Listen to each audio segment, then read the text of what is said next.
Un unique chargement, une seule nuit de feu. La guerre a-t-elle soudain changé de visage? Qu'a-t-on vraiment vécu entre le 20 et le 21 octobre? Cette nuit-là, désormais symbole d'un basculement irréversible, est vue par de nombreux analystes comme le cœur du cyclone ukrainien. Mais qu'a-t-elle déclenché? Tout démarre avec la destruction fulgurante d'un convoi militaire vital dans le port de Youjny, près d'Odessa. Ce n'est pas une simple perte matérielle.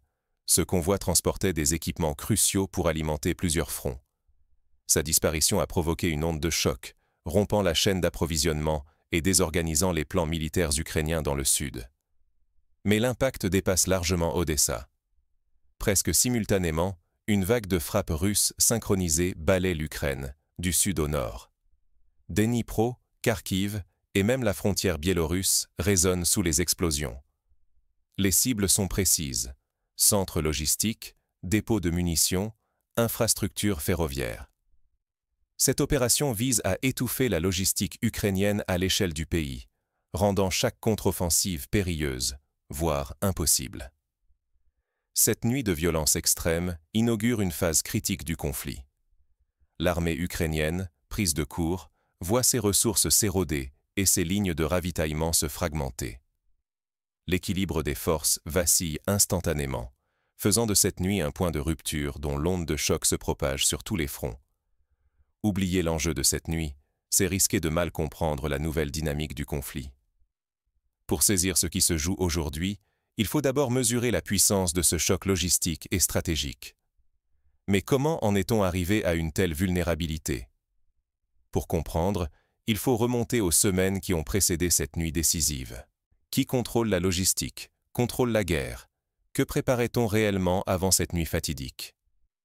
Bien avant les explosions et les images de chaos, un bras de fer silencieux se jouait sur toute la longueur du front, de la mer Noire jusqu'aux usines dormantes du Donbass. Le port de Youjny, cœur névralgique pour l'approvisionnement ukrainien, était sous surveillance constante. Depuis des semaines, les rumeurs d'arrivée d'armes occidentales faisaient monter la tension autour de chaque cargaison, de chaque navire accostant dans ses bassins. Le moindre détail suspect devenait un signal d'alarme pour les deux camps. Dans le Donbass, gares de triage, dépôts et voies ferrées vivaient sous une menace quasi permanente. Les frappes de drones et les sabotages avaient déjà forcé les logisticiens ukrainiens à inventer des itinéraires secondaires, souvent plus longs, toujours plus risqués. Chaque convoi de munitions ou de carburant devenait un enjeu vital pour tenir le front, heure après heure. La stratégie russe s'affinait: désorganiser la logistique adverse, couper les défenseurs de leur carburant, de leurs obus, de leur capacité à tenir ou à frapper. Bien avant l'assaut frontal, cette guerre invisible visait à user l'ennemi, à le fragiliser sans bruit. Dans ce contexte, perdre un dépôt, voire une voie ferrée coupée ou un pont détruit, pesait plus lourd que n'importe quelle victoire tactique isolée. C'est la capacité de résistance, minute après minute, qui se jouait là, sur chaque trajet, chaque livraison. Au fond, la logistique n'était pas qu'une affaire de camions et de rails, mais la clé qui pouvait, en quelques heures, faire pencher tout un front. La moindre brèche pouvait provoquer l'effondrement, ou au contraire, une résistance inespérée. Alors, qu'est-ce qui s'est passé cette nuit-là pour tout faire basculer soudainement? La nuit du 20 au 21 octobre 2025, un événement d'une brutalité inédite frappe les arrières ukrainiens. Rien ne sera plus jamais comme avant. Des détonations secouent Odessa, la ville s'embrase, chacun retient son souffle. Que s'est-il vraiment passé, cette nuit-là? Dans la nuit du 20 au 21 octobre, 10 frappes coordonnées frappent le port de Youjny, près d'Odessa. Les explosions géantes illuminent la mer Noire, transformant le ciel en brasier.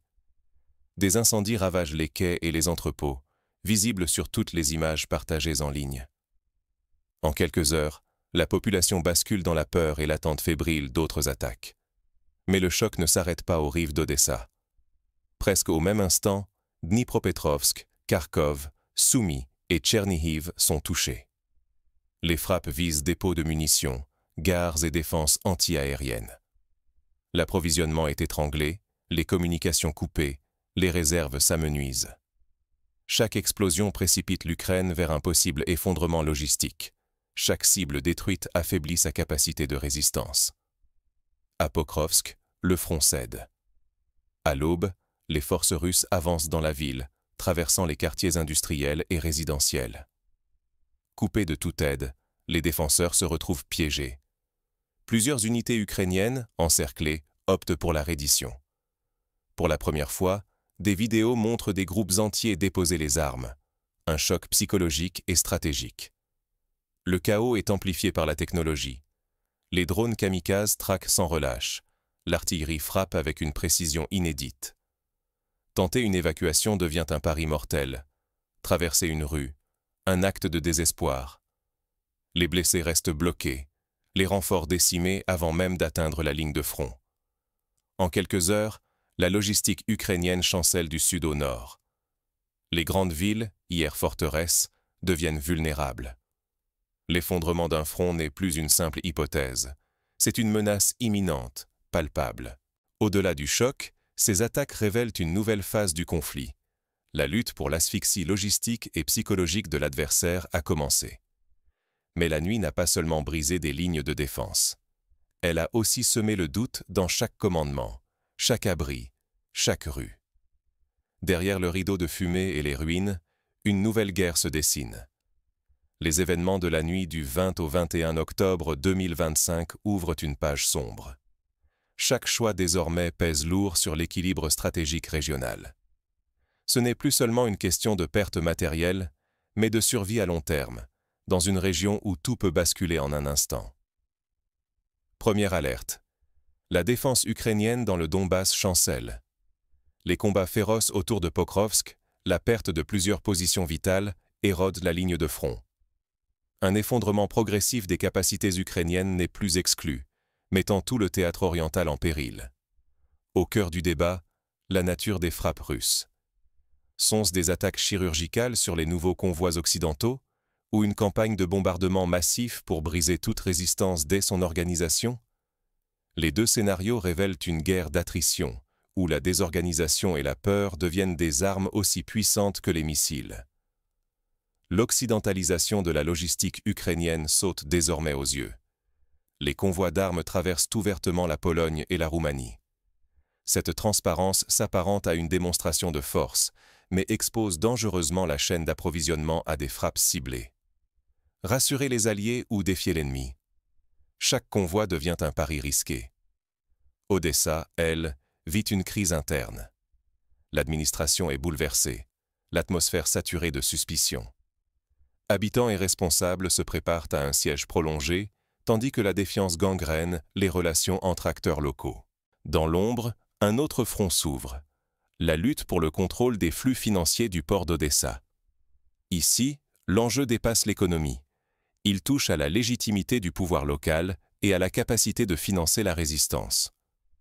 La stabilité politique du pays, la confiance des populations et la survie de l'aide occidentale sont suspendues à ce fragile équilibre. Si la rupture survient, les conséquences dépasseront largement le champ de bataille, menaçant la cohésion sociale et la crédibilité du pouvoir. Les prochains jours seront décisifs. Chaque mouvement, chaque silence comptera. Derrière les lignes, l'incertitude grandit et la moindre erreur pourrait tout faire basculer. Dans cette ère nouvelle, seuls ceux qui s'adaptent survivront. Mais comment anticiper la prochaine surprise? La nuit du 20 au 21 octobre l'a montré.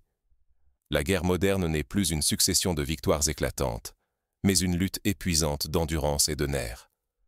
Tenir, absorber les coups, rebondir, voilà la nouvelle victoire.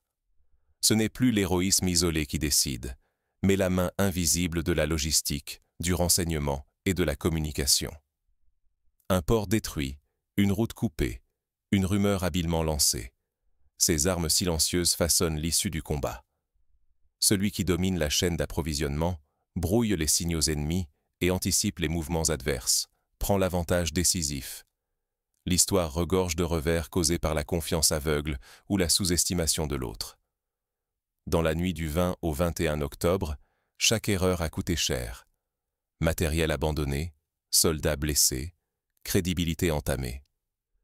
Les plus fragiles paient toujours le prix fort, les soldats mal ravitaillés, les civils coupés de l'information, les villes isolées. Un nouveau front s'ouvre pour la population, celui de l'information. Désinformer, manipuler, masquer la vérité sont devenus des armes redoutables, aussi dangereuses que les frappes. La vigilance, individuelle et collective, est essentielle. Apprendre à vérifier, recouper, douter, c'est se protéger autant qu'avec des abris en béton. En ignorer les leçons, c'est condamner les plus vulnérables à revivre les mêmes drames. Se préparer, c'est apprendre à s'adapter, à questionner, à anticiper. Désormais, chaque citoyen détient une part de la sécurité collective. Le choc de cette nuit-là a révélé à quel point chaque maillon compte dans la chaîne de la survie. Mais la tempête ne fait que commencer. Ce n'est que le début d'une séquence décisive. La nuit du 20 au 21 octobre 2025 marque un tournant. De simples communiqués ne suffisent plus à saisir l'ampleur de ce qui se joue. Ces frappes massives, coordonnées, ne sont pas des faits divers. Elles imposent un nouveau tempo à tout le conflit. Chaque explosion, chaque incendie, chaque rupture de ligne logistique rappelle que la guerre ne se livre plus seulement sur le terrain, mais aussi dans les coulisses de l'information et de l'approvisionnement. À chaque minute, ce sont des flux de carburant, des chaînes de ravitaillement, des réseaux de communication qui vacillent. Rester indifférent ou gober la version officielle, c'est accepter de se faire manipuler, désinformer, ou tout simplement dépasser par la réalité. L'histoire l'a prouvé. La passivité face à la désinformation coûte cher, aux individus comme aux sociétés entières. S'informer, c'est refuser la facilité et interroger chaque image, chaque récit. Qui gagne vraiment? À quel prix? Les enjeux économiques, humains, géopolitiques se dissimulent derrière le choc des armes. Observer, recouper, refuser la simplification. Seul ce réflexe évite de devenir un simple spectateur. Car désormais, chaque nuit peut faire basculer l'équilibre d'une région, et la moindre information peut devenir un levier décisif. Sous-estimer le coût du silence ou de l'ignorance serait une erreur fatale.